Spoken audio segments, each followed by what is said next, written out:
Eto pa mga bossing ko, ang isa sa mga pinakamaganda na dapat ay magawa po natin mga bossing bago pumasok ang mga unang buwan mga bossing. Or kaya sa mga huling Martes o huling Biyernes, unang Martes, unang Biyernes, mainam na subukan nyo po ito. Ito pa mga bossing ko ay ang ating asin. Ang gagawin lamang po natin mga bossing ko, ibubudbud po natin to dito mga bossing yan, yung ating asin. At pagkatapos ay magwi-wish po tayo na sa pamamagitan nito ay hindi na tayo mamalasin at buong buwan tayong suswertihin. At mas magiging masagana ang ating pong pamumuhay. Ganyan lang po ang inyo pong gagawin mga bossing. Ugalin nyo po ito sa mga unang araw ng pasok ng buwan or kaya po mga bossing ko, huling Martes at huling Biyernes mga bossing. Ito pa mga bossing ko, isa sa mga subok na at paborito ko rin na gawin mga bossing ko pagdating sa usapin ng asin.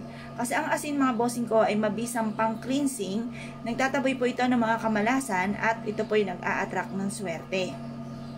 Pagdating sa usapin ng mga punsoy, ang the best po mga bossing ko ng pang-cleansing ay ang asin.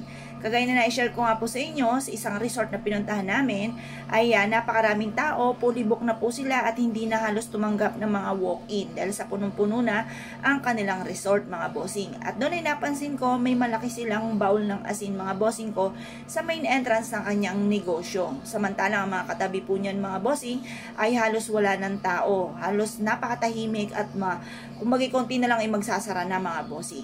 Pero sa kanila ay dinudumog mga bossing, bukod sa ganda ng kanilang ambience ay meron din silang pang-cleansing at pantabay na mga kamalasan. At talaga naman tunay na nare-relax ang mga taong pumupunta po doon mga bossing.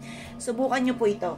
Kung kayo po isa sa mga mahilig sa mga pampaswerte, wag na wag ka magpapawala nito dahil ako po isa sa mga magpapatotoo na sinuwerte sa pamamagitan ng ganitong mga pamamaraan. Kung naniniwala ka at naisyo po itong gawin, lumarga po kayo. Dahil ito po ay makakatulong upang sa ganon ay mabilis yung ma-achieve ko anuman po ang mga ninanais ninyo. Proven po ito mga bossing. Ngayon pa mga bossing, kung naniniwala ka, subukan nyo po itong gawin. Linisin nyo muna yung CR po ninyo mga bossing. At pagkatapos mga bossing ko ay maglagay ka ng asin sa inyo pong aridoro or sa mga strainer po na yung kagaya ng lababo, yung paliguan po natin, yun, maglagay ka doon ng asin mga bossing. Sa mga butas-butas na yan. Sa mga kusina rin po ninyo, maglagay din po kayo. Kasi minsan, ang pinahalagahan lang lagi natin ay sa may main door. Hindi na masyado natin napapansin yung mga butas-butas na ganito mga bossing ko na dinadaluyan ng mga madudumi mga bossing. Lalo na sa gabi, maraming mga lumalabas dyan. Kung hindi po yan malinis, hindi kayo maglalagay ng ganito kung ano-ano ang papasok po dyan or maglalabas-masok ng mga bad spirit or negative po mga bossing.